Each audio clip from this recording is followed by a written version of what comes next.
Барлықтарыңызға қайырлы күн қыздар. Бүгін сіздерге жасалу жолы өте оңай әрі үйде бар заттармен жасалатын өте дәмді пирогтың рецептімен бөлісетін боламын. Және видеоның барысында сіздер білмейтін бірнеше құпиялармен және де лайфхактармен бөлісемін. Видеоның соңына дейін көруге кеңес беремін.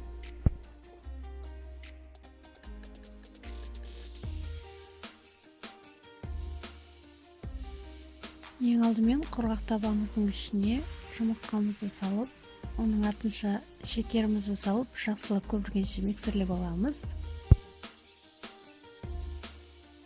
Ең бірінші айтатын нюансымыз немесе лайфхакымыз ол кез келген пирог немесе бисквит немесе корж жасайтын болсаңыздар, жұмыртқаны бөлме температурасында кезінде қосқандарыңыз жөн. Тоңазытқыштан бірден алып жасайтын болсаңыздар, сіздердің бисквиттеріңіз ойдағыдай шықпайды.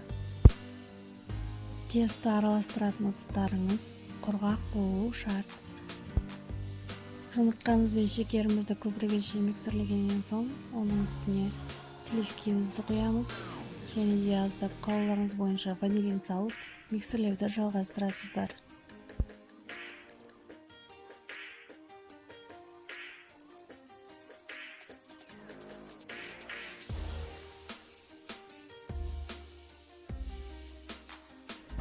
Енді дайын болған сұйық массамыздың үстіне осындай міндетті түрде електен өткізілген ұнымызды қосып, оның үстіне разрыхителімізді салып, жақсылап тағыда миксерлейміз.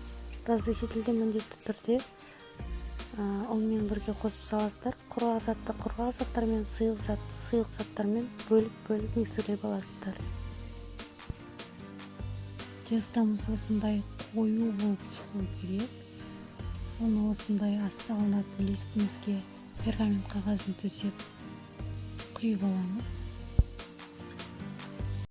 Листке құйып болғаннан соң, өздеріңіздің қалауларыңыз бойынша түрлі ягодкалар қойсаңыздар болады.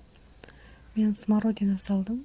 Қалауларыңыз бойынша малина, шие, құлпынай салсаңыздар да болады. Пирогымызды осылай әсемдеп болғаннан соң, 150 градус ыстық қызып тұрған пеште 35-40 минут бойы пісіріп аламыз. Егер сіздерде әсел пеш болатын болса, сіздер 150 градуста пісіргендеріңіз жөн. Егер 180 градуста пісіретін болсаңыздар, пирог бірден көтеріліп, ортасы піспей қалады. Пирогты мейлінше төмен температурада асықпай, ұзақ уақыт пісірген жақсы, және де сол пештің ішінде суығаны жақсы. Пісу барысында пешті қайта-қайта ашып көруге болмайды. Міне қыздар, біздің пирогымыз осылай болып пісіп шықты.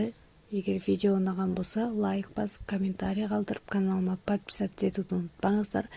Барлықтарыңызға жасап көруге кеңес беремін. Барлықтарыңызға ас болсын.